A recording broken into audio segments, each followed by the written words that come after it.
TikTok personality known as Kodiak Red is in trouble with the law again. You guys know what you guys are doing, bro. You guys are wrong, bro. Sir, they pulled out guns on me. I was literally... Then why not leave or call the police? I was literally about to call you guys. February 2025, Naples, Florida.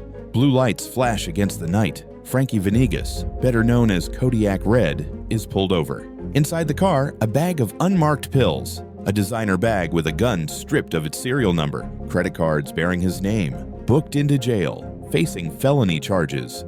The viral fame is gone. The Island Boys are no longer a punchline. They're a cautionary tale. So how did two brothers go from overnight sensations to self-destruction in just a few years? Frankie Venegas sits in a Naples jail cell. Pills, a firearm with its serial number filed off, and a record of debt trail him like shadows. Each charge another nail in the coffin of his career. The once loud Kodiak Red is silent now.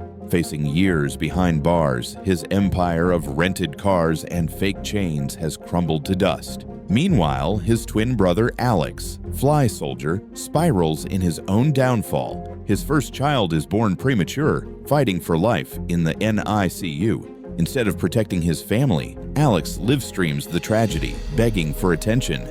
The audience doesn't sympathize. They see desperation. They see a man cashing in on heartbreak. By 2025, the Island Boys are not rap stars, not influencers, not even memes. They are ruins. The collapse is complete. But to understand how they got here, we have to go back to where it all began.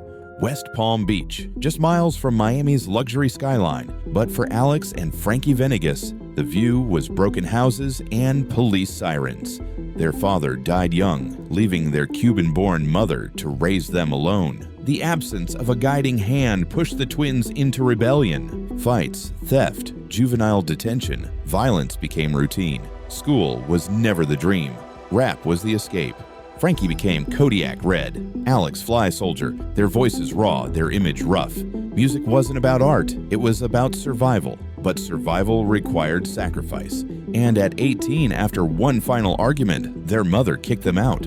Homeless, penniless, two boys chasing fame with nothing but an obsession to be noticed. That hunger would soon give birth to the Island Boys. They didn't blow up because of talent. They blew up because of shock. They borrowed 30 grand, covered themselves in tattoos, spiked their hair, and shoved grills in their mouths. It wasn't about the music. It was about being impossible to ignore. Then came that freestyle. I'm an island boy. It was clumsy, offbeat, almost painful to watch, but the internet couldn't look away. That clip turned them into global names overnight. The Island Boys. Money started flowing in. They bought a Ford F-150, gold chain, stacks of cash. On the surface, it looked like success. But here's the truth. People weren't listening out of respect. They were laughing. The brothers weren't artists. They were a meme. And memes don't last. Not for long. After that viral clip, they thought they'd made it. Cars, chains, cash. Every video was a flex. But here's the problem. There was nothing behind it. No hit song, no plan, no strategy. Just the same freestyle recycled over and over. Other artists who went viral, Cardi B, 50 Cent, even Salt Bae, turned the noise into something bigger. They built brands, they built careers. The Island Boys didn't. They just kept chasing the same joke. At first, people watched out of curiosity, then out of pity. Eventually, they stopped watching altogether. Fame that comes from a meme burns fast. And for the Island Boys, the fire was already dying. Instead of slowing down, their arrogance only grew. They walked into podcasts like they were untouchable. When someone gave them real advice, invest your money, think long term, they snapped. I don't need financial advice when I probably make more money than you. One show ended with them storming off the set. They started calling themselves the best rappers alive. They claimed no one could touch them. But every time they tried to prove it, they embarrassed themselves.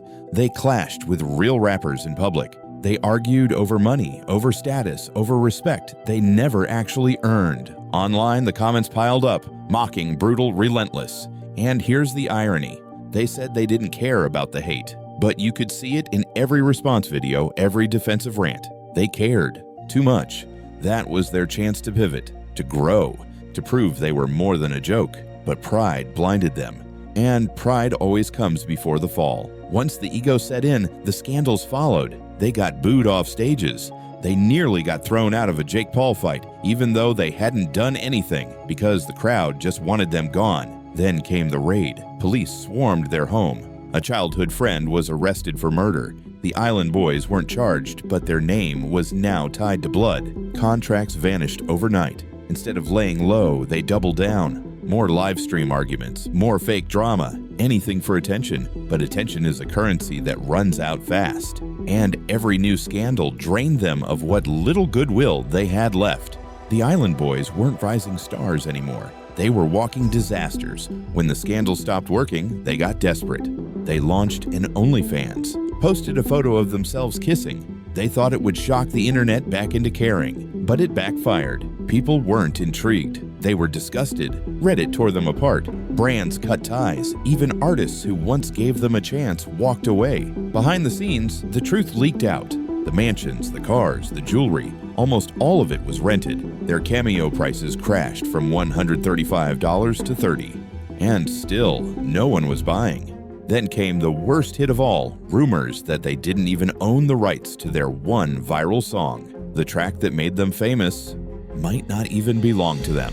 At that point, it wasn't just failure, it was humiliation. By the end, the Island Boys weren't building careers, they were clinging to headlines. Public brawls with YouTubers, accusations of assault, Frankie drowning in charges he couldn't escape, Alex turning his newborn's medical crisis into live stream content. And that's the final truth.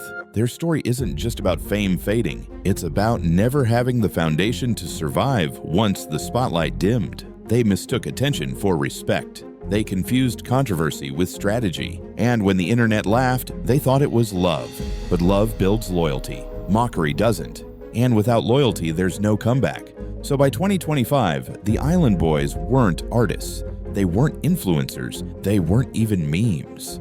They were warnings. A cautionary tale of what happens when clout runs out and nothing solid is left behind.